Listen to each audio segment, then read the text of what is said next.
Hi, we're back onto Canon cameras this week, and this is a little bit of a classic from the year 1990. By which time Canon had the 650 out for I think about 3 years. The 650 is a very good automatic autofocus SLR, and Canon were refining these cameras, and in this model, which is the 1000F, in the States I think it's called the Rebel 1, we get what became a very conventional design. If we look on the top of the camera, we've still got the LED display at the top, and there's nothing on the back. The big change for the EOS 300V, 3000V I think it was later be called, was on the back a display. This camera, there's no display on the back, but as I said, we've got one on the top, and we've got a selection here for a whole lot of range of modes, from green. Canon developed this green for Go. Some more unkind people call it the idiot mode. If you put it on green, the camera will basically take the best compromise view and settings. So if you want a point and shoot type camera, just put it on green.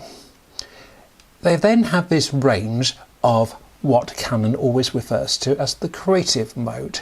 You've got a portrait, you've got a mountain, you've got a close-up as a flower, and you've got a sports mode here.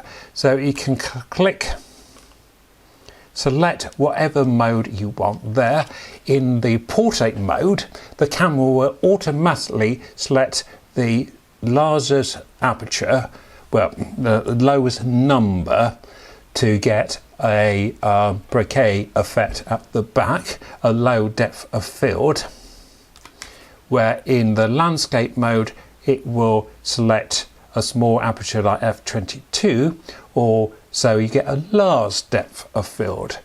Then you've got the, as I said, flower for close-up, and sports, it will then decide to try to give you the largest aperture it can. So it's a useful feature, the creative mode. I'm never all that sure about the difference between the green and P. The biggest difference I know is that the green, the flash will come up automatically, and on this model, the P for program, the flash doesn't come up. But program acts very much like the green. Then we got TV for time value. So you put it to T, and simply on the button here you can then select the aperture, the time you want, and the camera will automatically select the film. I will say that again. You select the time and the camera will automatically select the aperture for you. Very useful feature. So for example, I'm on 125 here, and in this room at the moment it will give me an aperture of 3.5, and it's flashing to say actually that's not enough, mate, I want a bigger aperture. Then we've got AV for aperture priority, so I select the aperture I want, and the camera will automatically then select a shutter speed for me. So 6.7, it wants 3 seconds because it's quite dark in here, and if I went down to f22 here, it wants 6 seconds. Then I've got manual. I can select whatever aperture I want and whatever shutter speed. In order to get the aperture, I have to press this little button here, and without pressing the button it just changes the shutter speed.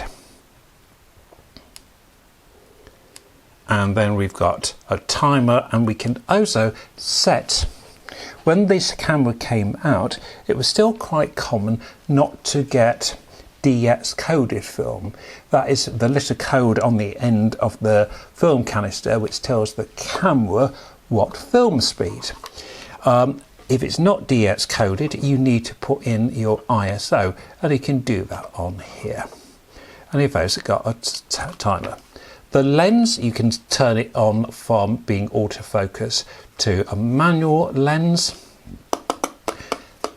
I think there's some metal at the base of this camera, but the body is basically a plastic body. It's not the smallest of cameras, but it does fit into the hand very well. I have used them in the past, but haven't used them for several years. I must admit, I found it a complete pleasure to use. It was very easy to use. It felt like you were using a camera. However, if you needed to use it quickly, you could. The only downside, I would say, to this camera is that the autofocus system isn't the fastest. And quite often I found it actually easier to put it onto manual. This lens I find is an ultrasonic EF lens, and it works, I think, very well. In conclusion, these are super cameras, I think. The only problem is you'll find they either work or they don't work. Oh, one slight downside, they take these rather large 2CR5 batteries, which are not the cheapest batteries in the world, but they are still easily obtainable. I do enjoy using this camera, and you used to be able to pick them up extremely cheaply. Harder to get the lenses now than they used to be. I would expect to pay anything from £20 to £100 for one now. The key thing is, if you do get one, you do need to try it out before you buy, I think, just to check that the shutter and the electronics are working. A nice user camera. If you find one, enjoy. Bye for now.